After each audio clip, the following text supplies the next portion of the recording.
Hello, and welcome to another top 5 video. Last week, we kicked off this series officially looking at my top 5 modular encounter sets, and this week we are going to be looking at the villains. So we're looking at the scenarios, top 5 scenarios. This time I don't have any honorable mentions, so this may be a tad bit more brief than even the previous video. I want to try to keep these to 10-15 minutes, not take up too much of your time. Give approximately 3 minutes to every single scenario whenever possible, but let's not waste any more time. You all know what we're doing. This is a top 5 video, and my number 5 villain scenario in Marvel Champions is Claw.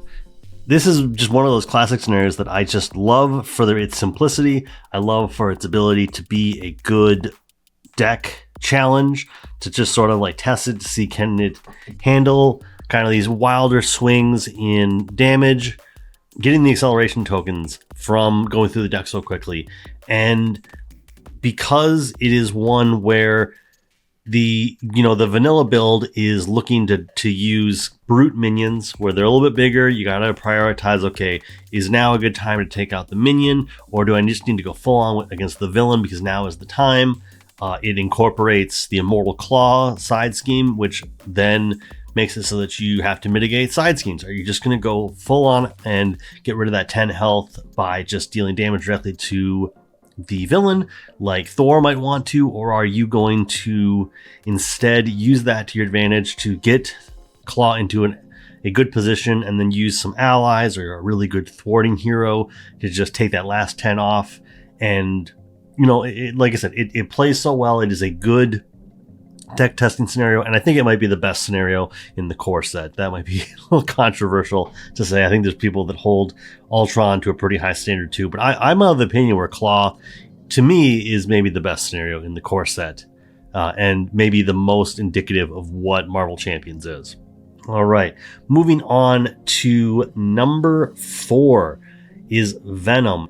What I like about Venom is that he will utilize multiple things you need to keep track of on the table to really incentivize what you're going to do here. Now, having Venom with the clock tower where it flips over and suddenly you can deal extra damage, that suddenly means that you're going from a position where you want to deal a little bit of damage to get that clock tower ringing to all of a sudden you want to go on all-out assault before the ringing stops.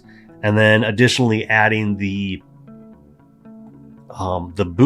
boost cards that land on your hero, and then when Venom does activate against you, suddenly he's going to come at you. He's going to be dealing extra amounts of damage.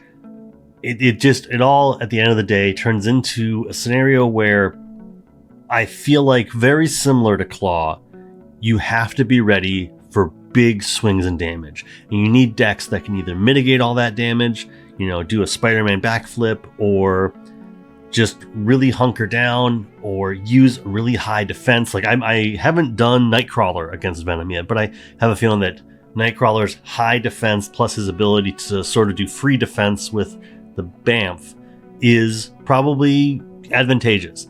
I also think that this is a good one when you want to challenge what archetype you're in, because I don't know, once again, being a busy person, I don't know what the change of fortune archetype looks like against Venom, because are you trying to how much damage are you trying to deal during the villain phase can, swing wildly. And I think just overall, Venom is a classic Marvel villain. He is, obviously, we've got a hero form that's not Eddie Brock, but still, like, just at the end of the day, I think this scenario is just so much fun to play. There's layers to it that I don't even think that I'm properly kind of showing off, but or articulating, that I think just makes for a really exciting scenario that is I would even say is probably a good second or third scenario to introduce somebody to. Moving on to my number 3, we have the Hood, which this is probably a controversial pick because I do know that part of what can be challenging about the Hood is that you have to get a lot of encounter sets kind of set aside to randomly pick when you're using the Hoods, when you're moving through the Hood scenario. But I think that there are 2 big pluses to the Hood. That being, the Hood is chiefly very replayable. You're not going to have the same experience twice because you're just not going to have the same modular encounters twice. But also, I think on a consumer level, on a player level, by buying into the Hood scenario pack, you are buying into so many modular encounter sets that can change the game outside of this scenario and really just make for something that is, I think, really exciting, especially if you are somebody that likes to augment the game. Additionally, I also have a soft spot for the attachments and for the treacheries that will, well, one, there's one of the treacheries that will just bring in an entire encounter set out of nowhere, and then it gets removed from the game. So once per game, you may find yourself just suddenly adding another encounter set kind of off the tempo of the scenario. But then additionally, just the attachments where they are augmenting the Hood in a way that I feel like is fair. Giving him steady, giving him an additional scheme and attack is, takes him from being what, is, a 1-1 or a 2-1 or a 3-2 villain into something that's a little bit more formidable and just kind of plays into the pace. It's such an unpredictable scenario, and I just feel like I'm somebody that likes to play, physically. I like to play with the actual cards. I have played on Tabletop Simulator before, have no problems with that, but just that it's just not the same experience. And I understand that setting this scenario up involves getting an awful lot of physical cards just sort of like at a table, and some of them you may not even use, but at the same time, I think that this is just, once again, I am a sucker for replayability, and this is one of the most replayable scenarios in the entire game, and I really just love it for that. My number 2 is On the Run. And famously, I had a lot of struggles with this, trying to do it with Asgard versus the Universe and trying to figure out how to handle this. But still, I still have this core memory of the first time I played the scenario with Domino and or Cable, and just realizing how, once again, replayable. That is maybe the most important thing to me, is how varied, how replayable is a scenario. And with this one, giving you the option of 6 or 7 different possible villains, and taking their, basically using Hope's Captor to give you a different twist on kind of stage 1, stage 2 of hero, and making something more.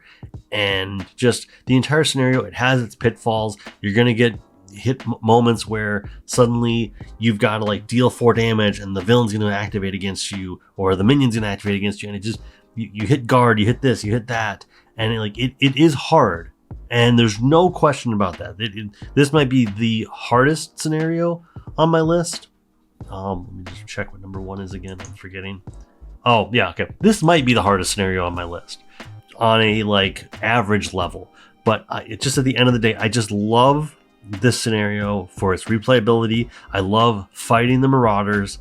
They are the kind of villains that I just love to hit in the face and go toe to toe with, and they are formidable villains. And I do think that in terms of opening up the Next Evolution box with 2 back-to-back Marauders scenarios, in hindsight, looking back, it does feel a little heavy-handed. But when you're playing it, when we first got the box and you're playing through it and it's all exciting, that was a really exciting little mini arc. And of the 2, On the Run just always is it always is just heads and shoulders above Morlock Siege.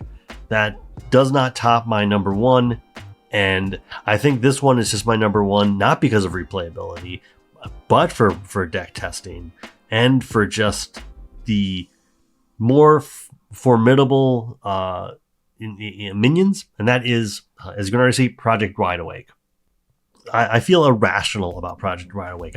Something about beating up on Sentinels is so much fun. Something about using Karma or Jean Grey with her mind control ability to take over one of the Sentinels and basically use it to fight the Sentinels is so much fun. This is the X-Men fan in me. I'm a huge X-Men fan. I've gone to the mountain of the Uncanny X-Cast for over a decade, and this is, quintessential X-Men, quintessential everything. You get Jubilee in there, and while I don't like Master Mold as much, I do think that I do like Master Mold kind of in an almost honorable mention, just because if you want to, you can just fit all the Sentinel packs in there. You can fit Future Past in there and just make for this really dense scenario where you are fighting a lot of very medium-sized to large-sized Sentinels. And it can become hard because they can just out of nowhere be like, just, you can get tripped up so easily in the scenario. And I just love a challenge. And, you know, obviously I don't have any of the big villains on here. And I think that's because someone like a Ronin, someone like a Venom Goblin, they're interesting, but they're difficult enough that I don't see like a clean 50-50 split.